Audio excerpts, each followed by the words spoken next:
යාළුවනේ කොහමද මේ මම අද කතා කරන්න හිතුණා මේ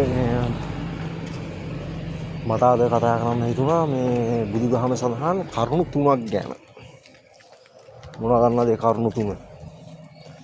ඔයාලා අහලා ඇති මේ කරුණු තුන. එකක් සතුට ගැන, එකක් ලාභය ගැන, එකක් විශ්වාසය ගැන. ඒ කියන්නේ අපි සාමාන්‍ය අපේ ජීවිතේ වැදගත්ම කරුණු තුනක් තමයි බුදුදහමෙන් ගන්න පුළුවන්. මොනවා හමස් මේ අපේ ජීවිතේට ගන්න පුළුවන් වටිනා කරුණු තුනක් තමයි. මොකද්ද? බුදුහාමුදුරු දේශනා කරලා තියෙනවා සාමාන්‍ය අහලා ඇති ආරෝග්‍ය පරමාලාභ.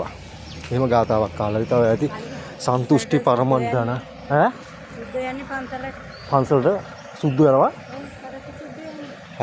මම දැක්කා අතුළු ඉන්න කට්ටිය දැක්කේ මේ ආරෝග්‍ය පරමාලාභ. ඒ කියන්නේ ආරෝග්‍ය පරමාලාභ කියන්නේ නිරෝගීකම තමයි උතුම්ම ලාභය. සන්තුෂ්ටි පරමන්දන සතුට තමයි උතුම්ම ධනය. ඒ වගේම මේ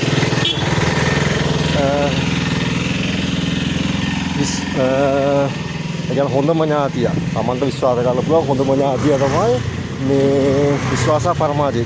විශ්වාස පරමාඥාති තමන්ට තමන් විශ්වාස කරන්න කියනවා. ඇත්තනේ ඉතින් නේද?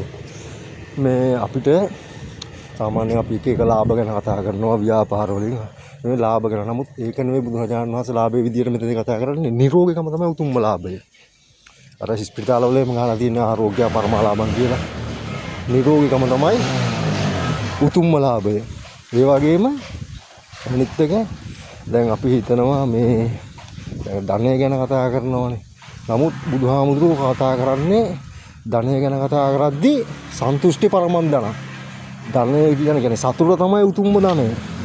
ඒ වගේම දැන් අපි විශ්වාස කරනවා ජීවිතේ මේ විශ්වාස කරනවානේ එක එක්කෙනා විශ්වාස කරනවා අම්මා තාත්තා මේ බිරිඳ ඒ වගේම දරුවෝ හැමෝම විශ්වාස කරනවා. නමුත් බුදුහාමුදුරුවෝ සඳහන් කරන විදියට තමන් විශ්වාස කරන්න පුළුවන් හොඳම ඥාතිය තමයි මේ තමන්ට තමන් විශ්වාස කරන්න කියනවා. ඒක ඇත්තනේ. ඉතින් අපි කවුරු විශ්වාස කරලා වැඩක් නැහැ නේ. තමන්ට තමන් විශ්වාස කරන්න මේ කරන කියන හැම දෙයක්ම තමන් මත තමයි රඳා පවතින්නේ. මේ හරි බොහොම ස්තුතියි හොඳේ.